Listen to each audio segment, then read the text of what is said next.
Want to do better? Then it's time to change the story. Welcome to our show about new visions currently transforming the world through the confluence of art, tech, and innovation. And now your hosts, Michael Ashley and Neil Sahota. Hey, welcome to another episode of Changing the Story. We've got quite the culinary savant today as a guest, Fred Castellucci. After graduating from Cornell, Fred took over the family business and changed the direction of Castellucci Hospitality Group from a single restaurant to a multi-concept group. At just 35 years old, he's been named one of Atlanta's most influential people by Atlanta Magazine, listed in Atlanta Biz Chronicle's 40 Under 40, and was a recipient of the GRACE Awards Restaurateur of the Year. Fred is also a self-taught culinary expert. He's been working in kitchens since he was 13 and leads menu development for each of the concepts. I am actually getting hungry, and welcome to the show, Fred. Thanks, man. Thanks for that intro. I appreciate it. Thank you for being here, Fred. Fred, as a visionary, what is the story that you would like to bring to the world? You know, I think when I think about our kind of like company and how it's grown and from, a small restaurant on the backside of a shopping center in a suburb of Atlanta to what we've, have today, it really comes down to building relationships. And so we really focus on that micro because I think that leads to everything that we've done beyond that. So we really focus on the individual guest relationship that we're developing in the seat every single day, those fleeting moments of joy that we can bring to people. And we take that same approach to our staff as well. And so it's really just about developing relationships and building a great business and a great life from that thesis, essentially. That's awesome. I'll be totally honest. I'm not a foodie. I look at food as fuel. My better half she's very different. But, in those moments where I do sit back and kind of enjoy the moment, it makes a huge difference. I mean, it seems like there's been a huge shift the last maybe 5-10 years towards kind of the restaurant experience, the food experience. I mean, what kind of triggered that? Yeah, I mean, I think that, ultimately we want to be kind of like this stage setting kind of apparatus for people, whether you love food or not. It's really about giving you an opportunity to, connect with the person that you're dining with. And, food is an emotional thing. And whether you recognize it or not as like a self-professed foodie or not, there's still something intimate about that experience. And so we're just trying to be the conduit for those experiences for people. And really that's ultimately our goal. And however you want to like interact with our business is how we want to kind of deliver it to you. I gotta just write that for a second because it's interesting because I lived in China for a year, and in China food is like an experience and it's something to be treasured, and similar in other Asian cultures that, again, I had a tough time relating to, but it's also, I think, the way maybe I also grew up and stuff like that, right? That I think at least in the US, until recently, we didn't really think of food in that type of terms, right? I mean, I'm grateful for you guys bringing that to the table, and I'm kind of curious as to, we've made such great strides in a short time. We're going to be in just a couple more years, especially with COVID going on, in terms like of a restaurant for a food experience. Yeah, certainly. I think, one thing since the very beginning of kind of the crisis and pandemic, we have acted swiftly and quickly to adapt every step of the way. And I think that that's something that every company has to do to survive. And we've just, taken that kind of macro idea and supercharged it in the last few months, let's say, where, companies are literally, surviving or dying based on their ability to quickly adapt. Something that normally would take place over, let's say, years is now happening in days or months. And so you just have to have that attitude that, you can't get stuck to the previous way of doing business, and you have to constantly be thinking creatively and adapt to the changing surroundings. And you have to be nimble. And I think we've seen that in every business as well as government, and on an individual level, is people's ability to adapt. Is what allows them to succeed in challenging times like we have now. Yeah, I have a question along the same lines. You talked about giving customers the intimate experience. Well, let me back up. We hear a lot about these takeout apps, delivery, especially a way to deal with in California, a lot of the shutdowns with restaurants. Is it possible to still have that intimate experience in spite of all of the fears that people have about being in public? And how are you doing that? Yeah, I mean, we feel pretty strongly that we can bring a little bit of that, intimacy or personal touch to the takeout experience that you have in the dining experience. And so, those that feel comfortable with the risk of dining out, we obviously have some pretty intense kind of policies and plans in place when you do dine out, that we're keeping you safe. And, we haven't had a single instance of a guest getting COVID in the restaurant since we've started, opening the dining rooms, and we've had extremely limited cases of employees who've contracted it. And so the safety measures that we've taken in place with the social distancing, the wearing of masks, extremely effective.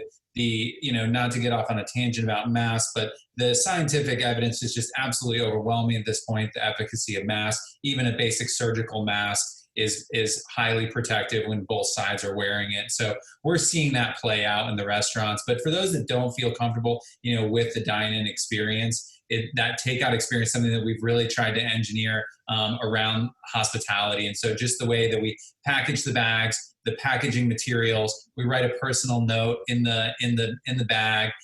We have like little informative sheets depending on what type of dish you order, that gives you a little information about what you're eating, if it's a meat and cheese board or sushi or what have you. And so we've done little touches like that to try to create a little bit more of an interesting experience. One thing that we were doing, we had to stop doing it, but was a funny little touch, was we did a whiskey challenge. And so we'd surprise people with 2 shots of whiskey in their takeout bag, and then ask them to post their, the cocktail or what they did with the whiskey at home. And, it was a fun little thing until we gave it to a recovering alcoholic. And then it wasn't so funny after that. But, it's like being creative and doing things that, you might not normally do under normal circumstances, but just want to do something and try it, see if it works. And if it doesn't work, you move on and try something else.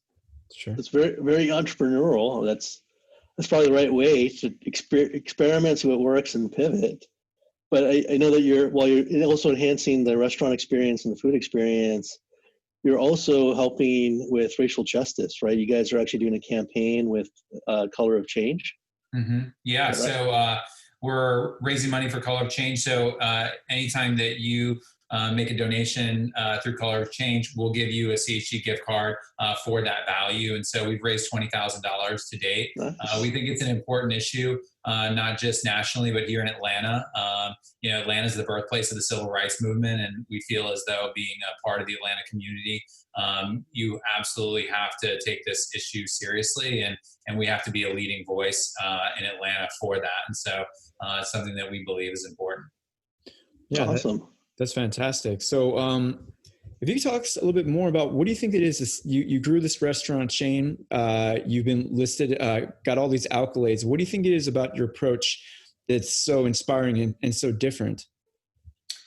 Oh, that's a good question. I don't know. I do think that focus on the relationships back to the very beginning is part of that, and really building a business with the long term in mind and not the short term. And so investing in relationships is something that takes a lot of time and effort. And if you're trying to make a quick buck, it's very transparent. And so I think that, and that kind of speaks also to an authenticity. So having authenticity with your people, being your authentic self all the time with your guests and as well as your staff, I think is important. And just being, completely honest. And I think that's one of the ways we've led through this challenge is we've been an open book with our staff. We're like, these are the challenges we're facing. This is what's going on. We've been an open book with our customers about the things that we're doing and how we're going to be getting ahead of this, challenge. And I think it's served us well with our guests and with our staff for sure. I'm kind of curious about that because relationships are powerful. I think we all say that, but at least in North American and some European culture, we don't really invest the time to develop relationships, right? I got my goals, I got to do my work and get stuff done. Whereas, other cultures like in South America and Asia, they won't even do business unless they feel like they can trust you, you have that relationship. Given that this is kind of, I'll call it like anti-North American, how did you get down this path? How'd you say, you know what, it's worth that investment? Yeah, I saw my parents growing up, and I watched kind of how they conducted themselves, and making family dinner on Sunday is a really important thing, and breaking bread, and also just the way that they treated people, and the way that they my dad had restaurants growing up, and some were successful, some were not so successful, and but one of the things that I watched him do that was always incredibly successful, and he was able to build great businesses but never able to scale them, was because it was so much the cult of his personality in the business, and the guests came to know him and want to see him and hear him describe the specials that night. And as a true mom and pop restaurant growing up, kind of running around cooking food and running food and doing all that stuff. But I did watch the way they developed relationships with their customers and staff, and how people stayed with them for years, and how the consumers, they had their major life events in that restaurant. And that really was something that I always kind of remembered. And I thought there was a way that we could potentially scale this idea a little bit and do more with it than just a single restaurant. So, yeah, we've been talking about the importance of relationships. I want to change gears here a little bit and talk about innovations in a different way. What would you say if you could predict some of the innovations that are coming through with the restaurant business, and also innovations when it comes to food? Things, menu offerings and items that people might not even be aware of. What is some of the future? What's the future look like in that realm? Let me put it that way. Yeah, certainly. I think that the rise of off-premise dining has obviously been huge with COVID. I think that's going to certainly change the landscape. I do believe that there will be an equilibrium that we have eventually reached there, where off-premise is a portion of the sales like it was pre-COVID, but that there are more players that are playing in that off-premise game than were before. We're a group of fine dining restaurants, and now we're all doing off-premise, and we're never going to stop, doing fine dining delivery, things like that. I think that you're going to see just more options for the customer on off-premise than were before, which is actually going to hurt the players that were successful with off-premise previously, because it's going to dilute the pie. And then on-premise, in my opinion, is going to come back extremely strong. As soon as people feel comfortable eating out again, they're going to want to break bread. They're going to want to see friends. They're going to want to have drinks. It's going to be like the roaring 20s, in my opinion. And I think that, the way that technology fits into that, I think is going to be incredibly important. And I think that as we've seen over the past 10 to 15 years in technology, specifically as it relates to restaurants are typically very slow to adapt new technology. So what a lot of the people have done is taken little tiny pieces of the pie and said, all right, we're going to be the best at reservations. We're going to be the best at private dining. We're going to take this little analytics piece. We're going to take this point of sale piece. And so everybody's very fragmented. I think that the next approach is going to be unifying these solutions and creating a platform that restaurants can use that is a reliable cloud-based platform. And currently that doesn't exist. There's no truly reliable cloud-based platform in our business. And so I think there's an opportunity there. But it's going to be challenging. It's going to be not easy. It's probably going to take a lot of money. They usually do, unfortunately. Yeah. I'm surprised though that after all this time, there actually isn't like a ERP system for restaurants. I mean, all the point of sale data, if nothing else. I mean, what's been the barriers? It's just too many customers, small customers, too fragmented. Well, I mean, you have the Oracles of the world, and with Micros, and then NCR with Aloha, and they're just slow. They're slow to create new products that actually can help businesses. And so They're good at, managing their enterprise clients, but they're not good at, feeding the masses solutions. And so I think that's where I think there's an opportunity. Absolutely. So in terms of, if you could give some predictions as to what the next 10 years look like, or even the next 2 or 3 years, what are your thoughts about what life is going to look like in terms of Atlanta, even the racial issue, about all the great work that you're doing? Yeah, I mean, I hope to see change on that front for sure. Obviously, sustained effort there is the key, and not, letting it lag. I think as I look to the next couple of years, I do believe that when we kind of bounce out of this, it will be kind of like the roaring 20s again. People are going to be thirsty to go out and have fun, and there's going to be a rise in everything, as it relates to entertainment and risky behavior and what have you. I think that it's going to be on the rise, and I think that'll be interesting to watch. And I think from a business perspective, something that to be on the lookout for sure. I think macro trends, as it relates to kind of our business, definitely, that continuing to increase kind of how technology is interacting with our business is going to continue to, I think, be a trend, and how that integrates with, on and off premise dining. I think I see that being long-term. Mm-hmm. I'm gonna spin it the other way around, because you're doing such innovative pioneering work around restaurants, the food experience. I'm kind of wondering what your trigger point was, because most people, I hate to say it, a lot of kids are not interested in cooking. It takes time and energy, and I'm sure a lot of people have learned cooking now at home, that it takes like an hour to make dinner. Yeah. How in the world did you get into this, especially when you're like, you're really active when you're 13 years old? Yeah. That's something you normally think of as a teenager. I just, in the very beginning, I really just like to work, like there's just some satisfaction you get in putting in a long day. And so I just enjoyed that, and I enjoyed the kitchen. I enjoyed the camaraderie of it all. Ultimately, I recognized that in order to impact the whole business, I needed to kind of get out and get into the dining room, and then ultimately kind of manage the whole business. And so I did that, pretty quickly. But initially I really didn't have a choice. Like my dad's business was struggling, and like he didn't have the money to pay employees. So we were the employees. It's like the classic mom and pop restaurant, like you have to go because there's no other option. Like it's put food on on the table for the family or not, so it was pretty much a no-brainer. Well, I know that you just had a new baby. Do you think that is it a boy or girl?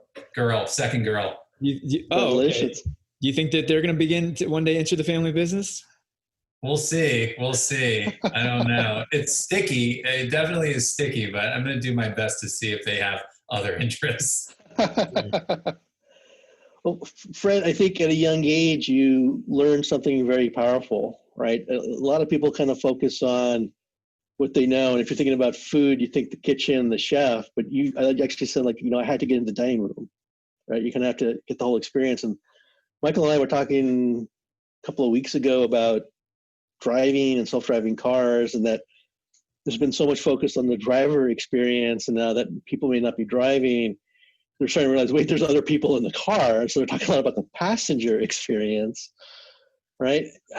Do you think that kind of, I have to kind of know the 360 view or the end-to-end, how important is that to be successful whenever you do? Yeah, I think it's incredibly successful. I mean, you have to take a customer-centric approach. That's not anything new. Amazon's built their entire business on that. It's, one of the most valuable companies in the world. And so I think that's kind of how I've always looked at it. And I think, what we've realized, over the years is I think you can create a very good business on being incredibly customer-centric, and especially in food and beverage, but you can't create the best without the best culinary talent. And so, you can be good to great on great customer service, but you can't be the best without the best culinary. And so, that's kind of where we've started to trend is now that we really focused on growing the company in the very beginning on the customer-centric approach. And now we're kind of transitioning to give more balance to the culinary side, which I think is extremely important. And that's the way I think we're going to continue to differentiate ourselves long term. It's really the only way. But I think maintaining that customer-centric approach is incredibly important in our business, because you can't ever lose, track of that. And I think a lot of times chef-owned restaurants, where the owner and the chef is in the back, they're not talking to the customers, they're not seeing the customers, they're making decisions based on what they're seeing, and then they're telling those decisions to people that then have to go tell the customer something that is probably not what the customer wants to hear. And so it creates a really dissonant experience. And so I really do believe that in every restaurant, there should be, a stakeholder in the front that is really driving the customer-centric approach in combination with the chef. So when you're talking about finding the best possible people, what is your approach about that? I mean, do you have a sort of, internal test? Do you train to make them that good? What is your approach to make sure that you do have the best talent in the kitchen?